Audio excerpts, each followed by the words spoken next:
Blinding laser. You can play with lasers, kids, just don't point them at each other's eyes. This is not only what your mom used to say when you were little, but it's also the international law on how to use lasers in warfare. Seriously, lasers have many uses in the heat of battle. For instance, you might want to dazzle an enemy sensor device on a tank or a missile guidance system. But remember, it's all fun and games until someone loses an eye. That's where we draw the line.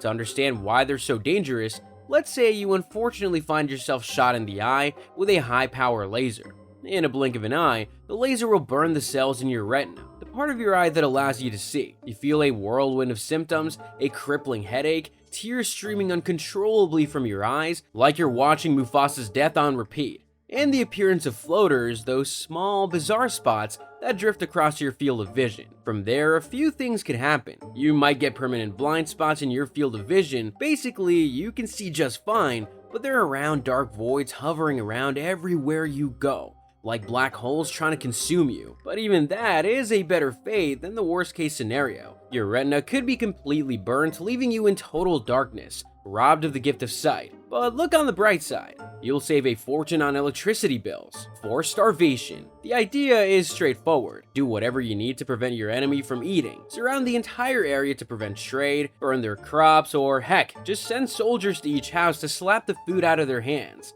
In Syria, for example, the government has been using a tactic called surrender or starve, and it's exactly what it sounds like. The military set up sieges around certain parts of the country where there's opposition, preventing them from receiving any supplies from outside. Now, obviously, being starved has severe effects on your body and mental state. After all, food is one of the few things you actually need, up there with oxygen and Wi-Fi. After a few days without food, your body starts burning the fat you have for energy, causing you to feel exhausted and dizzy, like a sausage dog relentlessly chasing its tail, which you probably think is just a sausage, and cook it for dinner. As weeks pass, your brain will be begging you to find any kind of nutrition. All your thoughts are food, food, food. That's when people begin eating grass and tree leaves, or of course, each other. But really, who can blame them? We all know what it's like being hungry. If you're lucky enough to have access to drinking water, which people in Syria don't always have by the way, you might actually survive up to 3 months. But at that point, your body would have entered its muscle wasting phase, which means it would begin consuming your muscles for energy, causing you to become skinnier than even the most extreme diet coach would recommend. The light at the end of the tunnel is that not long after, you will actually begin seeing the light, and you really should go towards it to finally put an end to these Hunger Games. Puni Spikes. You're an American soldier during the Vietnam War, stealthily navigating your way through the dense jungle. Your heart is pounding as you're about to launch a surprise attack on a platoon of Viet Cong. Or at least that's the plan. Suddenly the earth betrays you. What was supposed to be solid ground turns out to be a concealed hole, causing your foot to plunge right into it. Before your brain can even process what's going on, you let out a loud shriek as searing pain rockets through your boot, up your foot, and into your leg. You've just stepped on a Puni Spike made of sharpened bamboo stake, making it one of the most painful booby traps ever. Think about how painful stepping on a Lego is, and now multiply that by infinity. There are many reasons why this is terrible. First of all, the spikes were designed to break once they penetrate your leg, so there are literally tens of shards spread across your leg, making it the world's most extreme acupuncture session, but also making it impossible for your comrades to pull you out without causing more damage. On top of that, the spikes were laced with poison, adding to the pain as you feel it burning through your system. Unfortunately, this is the reality that thousands of US soldiers found themselves in during the Vietnam War, as over 26,000 of them were victims to booby traps and 6,000 ended up meeting their maker. There's no sugarcoating the outcomes here. The best case scenario is you got your leg amputated to stop the infection from spreading. The worst case scenario is that the infection has already spread too far into your upper body that even the strongest antibiotics aren't able to stop it. In which case, the pain would be so severe, you'd literally be yelling at your comrades to put you out of your misery. Landmines. Did you just step on a landmine? Yep. Guess we're all about to explode any moment now. This is an exchange we're sure has happened in any platoon right before they all started to blow up like popcorn in a microwave. Landmines are terrifying, and they become even more so if they're delayed activation landmines. These don't explode right when you trigger them. Instead, they wait for a predetermined amount of time, and then suddenly, boom, catching you by surprise. Merely knowing that delayed activation landmines exist can cause an unbearable amount of anxiety and paranoia. You never know if you've triggered one or not. Maybe you brushed against a tripwire or an innocent-looking twig, starting the countdown. Even if you didn't trigger a landmine, you're still panicking, wondering if you did. Safe to say, whoever designed these landmines was a real master of psychological warfare. But if you did trigger a mine, then you're in for a scene straight out of your worst nightmare. The air is suddenly filled with loud and incessant beeping noises. They're coming from everywhere around you, letting you know what's about to happen. But it's too late for you to do anything about it. The whole area is saturated with landmines. One by one, they all begin to explode. You don't know which direction to run in, as the next mine could be blowing up at any place. Looking apart, you see your comrades caught in the sea of explosions. Their bodies are torn apart, launched into the sky like fireworks, and their remains begin to rain down on you. Then it's your turn. A mine right under your feet explodes, causing your body to blow up into 100 pieces like a piñata, and your organs begin trickling down like the confetti and candy. Happy unbirthday! Napalm. Living during World War II really sucked. Even if you were the most peaceful civilian ever, you'd still find yourself in the middle of chaos, and being caught in a napalm attack was one of the most terrifying ways for that to happen. For example, suppose you were a civilian in Tokyo just going about your life. In that case, it's likely that you'd suddenly see a swarm of Allied fighter planes appearing above you, raining down countless canisters filled with a fiery substance, each one leaving behind a trail of flames that engulfs everything in its path. There would be nowhere for you to run, and before you know it, you would be covered in this sticky, scorching substance, which burns through your skin so quickly and painfully that you'll believe it must be the work of Satan himself, especially because the entire city around you now looks like it has turned into hell, where everyone is being burned alive. The substance is napalm, a sticky gel made of gasoline mixed with naphthenic and palmitic acids. These two types of acid are where napalm gets its name, and they're also what makes it stick to your skin so tenaciously. During World War II, the United States used napalm and other incendiary weapons without discrimination, setting everything and everyone on fire. And by that, we mean that at least tens of thousands of civilians were killed by these weapons. The horror of napalm is almost unimaginable.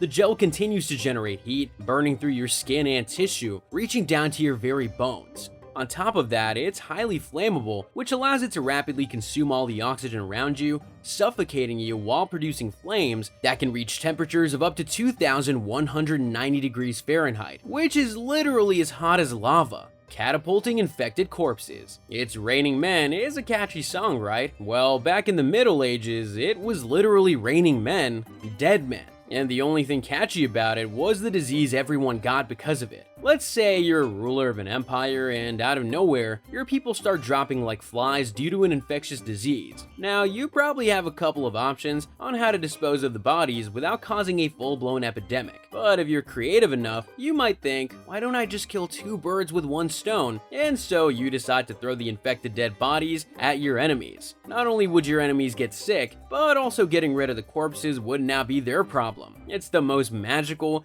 and convenient solution, really. And that's basically what went down in 1346 during the siege of Kaffa, or at least that's what some historical accounts suggest. The Mongols were struck down by a mysterious disease, now believed to be the bubonic plague. So their leader, Johnny Beg, in a stroke of horrifying genius, decided to throw the infected corpses over Kaffa's walls, delivering a deadly payload in the most literal sense. The Genoese, who were on the receiving end of this morbid shower, quickly dumped these bodies back into the sea, but the damage was already done. Soon they began to get sick, unbearably high fever and chills, non-stop vomiting, and perhaps worst of all, their skin began to decompose as if they were already dead. Now unable to protect themselves, the Genoese escaped toward Italy, supposedly carrying the plague with them, and perhaps leading to the further spread of the Black Death in Europe. And that's how you turn a health crisis into a weapon of mass destruction. It's Biological Warfare 101. Biological warfare. And since we're on the topic of biological warfare, let's dive into a terrifying example that would make even the most seasoned horror movie directors say, that's a bit much, don't you think? You see, during World War II, Japan was running this notorious research program called Unit 731. At the helm of this program was General Shiro Ishii, a leading microbiologist and physician, and an absolute legend in the world of war crimes. To test their deadly concoctions, Unit 731 would use prisoners of war,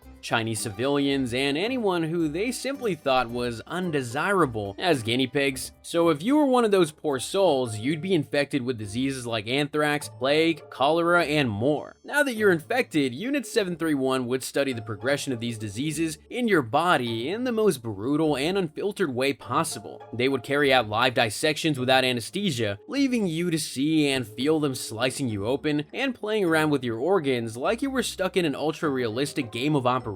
When the time came to unleash these weapons, Japanese planes began to drop loads of plague-infected fleas over Chinese cities, triggering catastrophic outbreaks of bubonic plague. Water wells and food supplies were also contaminated with cholera and typhoid germs. If you were among the tens of thousands of Chinese civilians and soldiers, then you'd have suffered terribly. You'd develop excruciating lumps that just kept growing bigger and bigger, all while vomiting violently as if you were possessed. You'd also endure severe rashes as if your own skin was rebelling against you, and suffer from high fevers intense enough to grill a steak on your forehead. The only thought in your mind would be, death couldn't come soon enough. Public humiliation. Imagine you're the powerful leader of your country, and you were unfortunately captured by enemy forces. Your captors have one goal: to turn you into the main character of their twisted comedy show. They do this by degrading you, stripping away your humanity, and filling you with shame. That way, they will shatter your and your supporters' spirit of resistance. One of the reasons this tactic is so effective is that people are generally very impressionable. So when your supporters see you humiliated in public and on TV, they think, oh, maybe our great leader isn't that strong after all. This realization could lead them to surrender, or at the very least, lose morale, making it easier to defeat them in battle. History has shown us that there are absolutely no limits to this kind of humiliation. You could be paraded through the streets, arriving at a public square where you're taunted, yelled at, and insulted in the worst ways by your captors and the public that's gathering around. As if your humiliation is a national holiday they all must celebrate. Your hair would be cut short, giving you the most unflattering pixie cut. Your clothes would be torn away, and the crowd would point and laugh at your exposed body, making you feel more insecure than when you were in middle school. You'd also be turned into the canvas for the world's crudest art, as they'd start tattooing you with symbols to signify your defeat, and they'd probably even physically violate you. History has no shortage of that happening. Human shields. If you've ever thought it's the army's job to protect the civilians, then prepare to have your world turned upside down, because apparently it's actually the civilians who are supposed to protect the army. The strategy is based on a simple principle. If you know your enemy doesn't want to harm any civilians, then why not use these civilians as human shields? That way your enemy can't even attack you. A notorious example of this tactic was during the Iraq War. Saddam Hussein, the president of Iraq at the time, would force civilians to serve as human shields. He would do this by kidnapping them from their homes, cafes, and wherever else people would gather, and sending them to military sites or areas which he knew would be under attack by the coalition forces, which were the American forces along with their European allies. Many of these civilians were women and children, which could have been a coincidence, or more likely because Saddam recognized that the presence of women and children would be even more effective in deterring attacks. And yes, we're implying that men are disposable. Now, these civilians were strategically positioned in or around military installments and equipment, government buildings, and other key locations. They were basically used as pawns in a chess game that they never wanted to take part in. This obviously made it challenging for the coalition forces to attack these areas without harming civilians. But looking at the statistics, there were at the very least tens of thousands of Iraqi civilians killed in the war. So who knows? Maybe the coalition forces just plowed through them. Now, for obvious reasons, using human shields is prohibited by international law. But even to this day, some military leaders absolutely love this tactic. Who cares if it's a war crime? It works.